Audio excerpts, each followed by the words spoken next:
हाँ जी, अस्सलाम वालेकुम। बैरिस्टर मखसूमा बुखारी है। आज मैं आपसे 2-3 बातें करना चाहती हूँ। पहले तो मैं सबसे ज़्यादा खुशी का इज़हार करना चाहती हूँ। सुप्रीम कोर्ट ऑफ पाकिस्तान ने आज जनरल मुशर्रफ की जो कन्विक्शन जो कि ओवरटर्न की थी लाहौर हाई कोर्ट ने, और बहुत ही वीक रीजनिंग थी उसकी, उसको ख़त्म करके उसकी कन्विक्शन जो है वो सस्टेन की गई है। ये शायद पहली दफ़ा है, शायद नहीं बल्कि बिल्कुल पहली दफ़ा है कि किसी एक डिक्टेटर को ट्रीज़न की सज़ा जो है वो दी गई है। गो कि अब वो मर चुका है, लेकिन कोई बात नहीं, मरने वाले के बाद भी उसको एक सिंबॉलिक सज़ा का एक मैसेज जो जाता है। इससे पहले भी एक दफ़ा ऐसा हुआ था कि जनरल याहिया ख़ान को, जिसकी वजह से ईस्ट पाकिस्तान जो है वो बांग्लादेश बन गया था। बहुत से लोग कहते हैं कि भुट्टो साहब की वजह से बना था, क्योंकि उन्होंने एक तकरीर में कहा था कि तुम इधर और हम इधर। अगर इतनी तकरीर पावरफुल होती तो क्या कहने थे फिर तो बहुत कुछ हो जाता ना। हुकूमत उस वक्त किसकी थी? याहिया ख़ान की। तो याहिया ख़ान की वजह से याहिया ख़ान ने फ़ौज भेजी थी ईस्ट पाकिस्तान में। भुट्टो उस वक्त पावर में नहीं था। और बहरहाल ये एक लॉन्ग डिबेट है, लेकिन मकसद मेरा कहने का ये है कि एक दिलावर ख़ान जो एक चीफ जस्टिस ऑफ पाकिस्तान उस ज़माने में हुआ करते थे, उन्होंने कहा था कि इसको याहिया ख़ान को सज़ा मिलनी चाहिए थी, क्योंकि सज़ा सिर्फ यही कहना काफ़ी नहीं था कि उसने आइन को तोड़ा। उसने एक जो थी वो गैर कानूनी ताकत का इस्तेमाल किया, बल्कि उसको ट्रीज़न की सज़ा भी मिलनी चाहिए थी। यही वो चीफ जस्टिस थे जिसको ज़ियाउल हक़ ने आते ही इस वजह से चीफ जस्टिस की कुर्सी से हटा दिया था और अपना मनपसंद अनवारुल हक़ को ले आया था, क्योंकि उसको ख़तरा था कि अगर ऐसे ख़यालात का इजहार वो करता रहा है याहिया ख़ान के बारे में, तो वो ज़ियाउल हक़ के बारे में भी करेगा, के साथ कुछ बुरा कर सकता है, और वो भुट्टो को फांसी नहीं देगा उस मन घड़त केस के अंदर जिसमें उसको फांसी दी गई। और रिकॉर्ड में ये भी है कि चीफ जस्टिस जो उस ज़माने के थे 79 के चीफ जस्टिस अनवारुल हक़, उसकी हॉटलाइन थी ज़ियाउल हक़ के साथ। तो ऐसा चीफ जस्टिस वो चाहता था। बहरहाल ये पहली दफ़ा है कि किसी मुशर्रफ को, किसी डिक्टेटर को एक सिंबॉलिक ही सही लेकिन एक सज़ा जो है वो मिली है। मेरा तो ये भी ख़्याल है, अगर कोई मेरे से पूछे, जो कोई भी नहीं कोई पूछेगा, लेकिन एक क्योंकि मैं लाउड थिंकिंग करती हूँ, तो मेरी थिंकिंग ये है कि जिन जजों ने भुट्टो के जुडिशल मर्डर का फ़ैसला किया था, जिन वकीलों ने उसमें पार्टिसिपेट किया था, जिन एकेडमिक्स ने उसको प्रमोट किया था, और जो भी मौलवी हजरात थे जो कि इसके हक़ में थे, चाहे वो कितने ही बड़े स्कॉलर्स थे, सो कॉल्ड स्कॉलर्स थे, उन सब को फांसी की सज़ा होनी चाहिए। उन सबको फांसी की सज़ा होनी चाहिए, चाहे वो मर गए हों, चाहे वो और कुछ एक तो अभी जी भी रहा है, जो कि सो कॉल्ड कंप्लेनेंट है, और उसने सारी उम्र अपनी एक झूठी में गुजारी। मेरे इशारा कसूरी की तरफ है। अच्छा, बहरहाल दूसरा 62(1)(f) का फैसला आ गया है। 62(1)(f) में जो है ताहयात जो नाअहली थी उसका ख़ात्मा हो गया है। अब पीटीआई बड़ा शोर मचा रही है और वो कह रही है कि भाई ये तो सारा कुछ जो है वो फ़ौज के कहने पे हो रहा है, सारा कुछ इस्टेब्लिशमेंट के ऊपर हो रहा है, क्योंकि सारे फ़ैसले उनके हक़ में आ रहे हैं, अदालतें जो हैं वो इस्टेब्लिशमेंट के अंडर चल रही हैं।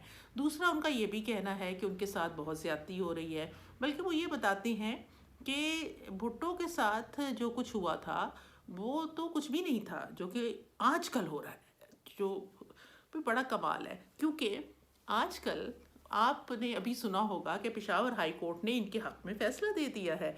इनको अपने बल्ले का निशान, क्रिकेट का निशान, इनको खिलाड़ियों को उनका निशान जो है वो वापस मिल गया है। अच्छा, अब ये हमारे साथ तो कभी भी नहीं हुआ था।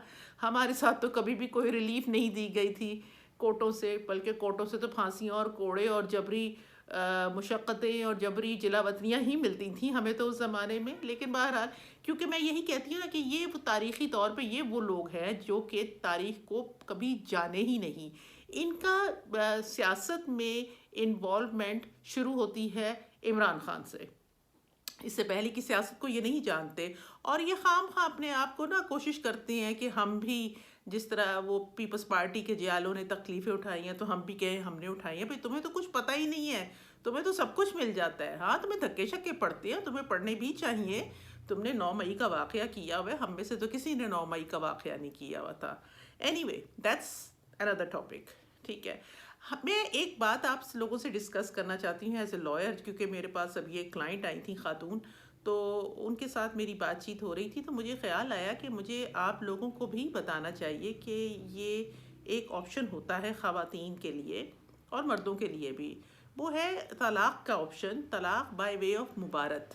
ہمارے ملک میں 2 طرح کی طلاقیں جو ہیں وہ زیادہ پاپولر ہیں. ایک تو طلاق ہے جو طلاق مرد دیتا ہے, ایک طلاق وہ ہے جو کہ طلاق توفیق ہے, وہ زیادہ پاپولر نہیں ہے, جو کہ کالم نمبر 18 میں, جس کو میں نے پہلے بھی ایک دفعہ ایکسپلین کیا تھا کہ اس میں آپ ہاں کا حق لکھ دیں عورت کو کہ کیا عورت کو طلاق کا حق دیا گیا ہے. اور میرے خیال میں کہ ضرور لکھنا چاہیے. مولوی کاٹ دیتے ہیں, نہیں, بغیر سوچے سمجھے. اگر آپ اپنی بیٹیوں کو, اپنی بہنوں کو بچانا چاہتے ہیں عدالتوں کے چکر سے, تو پلیز اس میں ہاں لکھیں. تو وہ طلاق توفیق ہے, اور وہ عورت جو ہے وہ اسی طرح اپنا حق استعمال کرتی ہے جیسے کہ ایک مرد کرتا ہے. نوٹس بھیجتی ہے اور اس کے بعد جو ہے تین نوٹسز اسی طرح جاتے ہیں یونین کونسل میں, اور اس کے بعد بالکل وہی ہے جو کہ مرد کا حق ہوتا ہے. نمبر 3 جو ہمارے ہاں سمجھا جاتا ہے, جو زیادہ پاپولر ہے عورت کے حوالے سے, وہ ہے خلا. اور خلا کے لیے آپ کو ایک خلا کا دعویٰ دائر کرنا پڑتا ہے. اس میں پھر اسی طرح کیس چلتا ہے جس طرح نارمل کیسز چلتے ہیں. خلا ہو کے رہتی ہے, خلا روکنا بہت مشکل ہوتا ہے, لیکن اس میں سے اپنا حق مہر کا جو حصہ ہوتا ہے وہ چھوڑنا پڑتا ہے. ایک اور آپشن جو کہ بہت کم لوگ شاید استعمال کرتے ہیں, اور وہ کرنا چاہیے ان لوگوں کے لیے جو کہ آپس میں ایمیکیبلی وے آؤٹ چاہتے ہیں, ایگزٹ چاہتے ہیں, اور وہ تمام چیزیں جو ہیں وہ بجائے اس کے کہ عدالتوں شدالتوں میں جائیں, وہ آپس میں چیزیں سیٹل کرنا چاہتے ہیں. اب وہ ہوتی ہے طلاق مبارت. طلاق مبارت جو ہے وہ بہت اکثر لوگوں کو نہیں پتہ. ایک بیسکلی ایک طرح کا ایگریمنٹ ہوتا ہے جو کہ دونوں پارٹیاں آپس میں کرتی ہیں, اور وہ دونوں ایک دوسرے سے طلاق کا کنسنٹ دیتی ہیں, اور وہ کہتی ہیں کہ اب اس کے بعد ہمارا کوئی تعلق نہیں ہے. اسی ایگریمنٹ میں, اور یہ لکھا بھی ایگریمنٹ کی فارم میں ہی جاتا ہے, ایک سٹیمپ پیپر کے اوپر لکھا جاتا ہے, اور اس میں اگر آپ حق مہر کی واپسی بھی ایگری کر سکتے ہیں, اس میں آپ ڈاوری آرٹیکلز جو ہیں آپ کے اگر تھے تو وہ بھی آپ ایگری کر سکتے ہیں, اور اینڈ پہ آپ کہہ سکتے ہیں کہ اب اس کے بعد آپ کا کوئی لین دین نہیں رہا. اور یہ جو ہے ایگریمنٹ پھر آپ جمع کرواتے ہیں یونین کونسل میں. یونین کونسل جو ہے اسی طرح ریکنسیلیشن کی آپ کو ڈیٹ دیتی ہے, بلاتی ہے. آپ جانا چاہتے ہیں تو آپ چلے جائیں, نہیں جانا چاہتے تو آپ نہ جائیں. 90 دن کے بعد آپ کو مؤثر سرٹیفکیٹ جو ہوتا ہے وہ جاری ہو سکتا ہے کسی بھی یونین کونسل سے. تو یہ ہے طلاق مبارت, جس کا آپشن اکثر لوگوں کو نہیں پتہ, اور میرے ذہن میں آیا کہ میں آپ لوگوں کو بتاؤں, کیونکہ یہ ایک بہت اچھا آپشن ہے, بجائے اس کے کہ کوئی اگر آپ نے کالم نمبر 18 کو ٹک نہیں کیا ہوا ہاں میں, آپ خلا نہیں چاہتے, آپ عدالت میں نہیں جانا چاہتے, اور آپ کا جو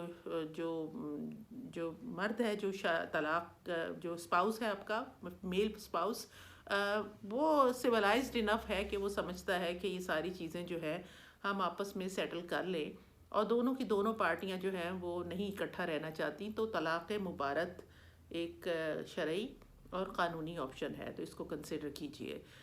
میری طرف سے آج اتنا ہی, تھوڑا سا سیاسی اور تھوڑی سی قانونی گفتگو ہو گئی.